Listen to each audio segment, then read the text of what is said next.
We're following new reporting involving the investigation into former President Donald Trump and classified documents that he took with him when he left the White House. Multiple sources tell CNN federal prosecutors have obtained a 2021 audio recording of Trump acknowledging that he kept a classified Pentagon document about a possible attack on Iran after leaving the White House. The existence of the recording undercuts Trump's primary defense that he declassified all the documents that he brought with him from the White House to Mar-a-Lago. CNN reports the July 2021 meeting was held at Trump's golf club in Bedminster, New Jersey, with two people working on the autobiography of Trump's former chief of staff, Mark Meadows, as well as Trump aides, including communications specialists Margot Martin, who, as The Guardian reports, regularly taped Trump's conversations with authors to make sure they're accurately recounting his remarks.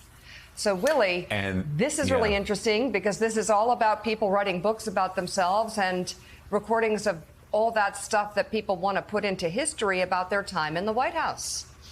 Yeah, and it also shows us where the special counsel may be in this investigation. That recording that Mika's talking about reportedly indicates Trump understood that he had, in fact, retained classified material after leaving the White House, that it was still classified while in his possession, and that he no longer had the ability to declassify it. On that recording, Trump's comments reportedly suggest he would like to share the information contained within the document, but that he could not because he is aware that he no longer has the ability to declassify materials after having left the White House.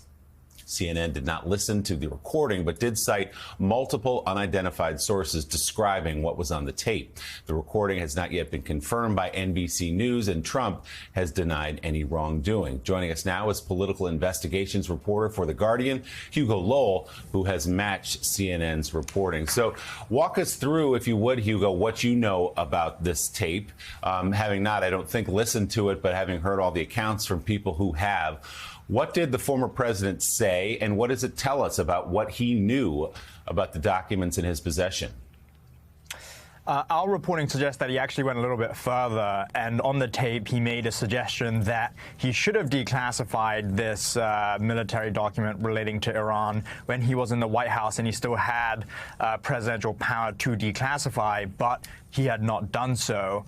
I think it does come back to this point about how he seems to be acknowledging, reading on tape for the first time, that the entire theory about how he could, or how he had declassified everything that ended up at Mar-a-Lago and elsewhere was totally declassified because, you know, either he just thought about declassifying it or because he took it up with him to the residence. I think the fact that the document, according to our reporting, was classified at the secret level is also significant because that is the kind of document that the Justice Department typically charges in espionage cases. You don't want something that is too sensitive, something that is top secret, because it's difficult to get the intelligence community to sign off declassifying that for use at trial. And something at the confidential level on the other end of the spectrum is probably too low of a threshold for it to be compelling to a jury. So the Justice Department is always looking for kind of secret level documents, and the fact that this document relating to Iran, according to our reporting, was classified at the secret level, I think just makes it even worse for Trump. So Donald Trump knew what he had was classified. He knew he had brought something he shouldn't have brought back to Mar-a-Lago, which raises the question, if this is coming out of Jack Smith's investigation now, who's leading, of course, the DOJ investigation into these classified materials at Mar-a-Lago, what does it tell you, according to your reporting, Hugo, about where the special counsel is in this investigation and whether he may, in fact, be bringing charges perhaps sometime soon? Yeah, and two words, espionage investigation. I mean, if you're looking at the sort of documents that Trump had in his possession and might have been showing other people, and we should say on the audio tape, it's not clear that Trump actually showed this document to anyone. It's not even clear if he had it in his possession at the time. But the fact that the special counsel is zeroed in on this sort of conduct, and we have reporting from kind of other witnesses who have gone before the grand jury that a lot of the questions have been, you know, what did Trump show people? Did Trump have classified documents out in the open in his office? office at Mar-a-Lago, that suggests that this is primarily and increasingly an espionage investigation. Yes, there is the obstruction element here because that has been such a big part, with the movement of boxes in and out of that storage room, as we have discussed so often. But the fact that we are talking about the classified documents and what Trump might have shown people, that is textbook espionage investigation under Section 793 of Title 18.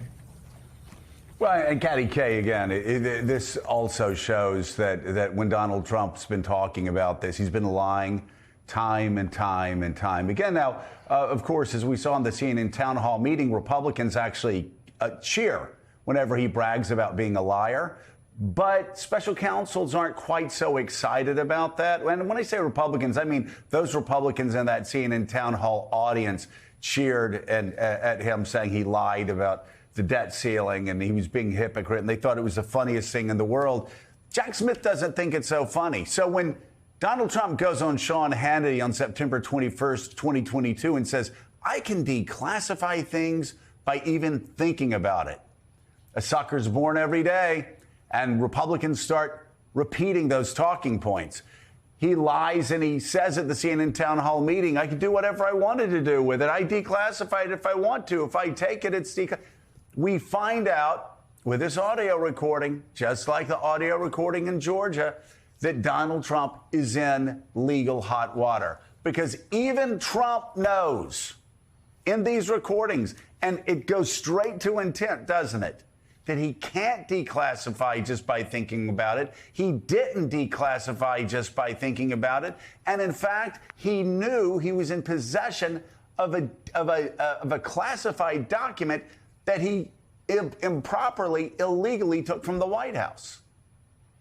Yeah, now it turns out that there are tapes. Look, there were always problems around I've declassified these documents just by thinking about them argument. I mean, there presumably would have had to be some kind of paper trail showing that he had done this. What would happen to those declassified documents once he took them back from his residence, into the White House while he was in office? Would they suddenly get reclassified again? And not to mention the fact that, you'd have allies in a total uproar if it was possible just to declassify documents in this rather casual way.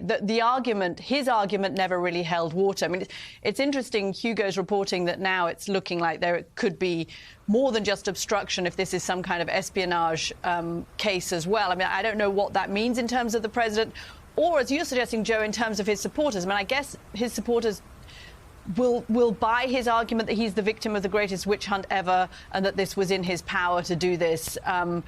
His diehard supporters, again, cumulatively, the amount of legal problems that he's facing from a special counsel who is an independent special counsel and not a political appointee, does that start chipping away at those women that the voters we're always talking about in the suburbs of places like Atlanta and Milwaukee and Philadelphia? Right. Yeah, and the thing is, Jonathan Lemire, that's the point. I mean, there's some hardcore supporters who will say it doesn't matter that Donald Trump's a liar. It doesn't matter that he stole classified documents. It doesn't matter that he obstructed justice. It doesn't matter that he broke the law. It doesn't matter that he kept lying and that he moved documents the day before they were coming down to get the documents. It doesn't matter that he got caught on tape lying. They'll say that. Mm-hmm. But when you go a little bit below the surface with them, they go, I'm so exhausted by this guy, right? When they aren't having to admit that they voted for him twice and that they keep defending him, you scratch below the surface, and I hear it time and time again, we both do, they're so exhausted by him. And Katty brings up a great point. I have to keep bringing it up because as we talk about the Republican nomination, Republicans have a choice here. Do they want to win or do they want to lose?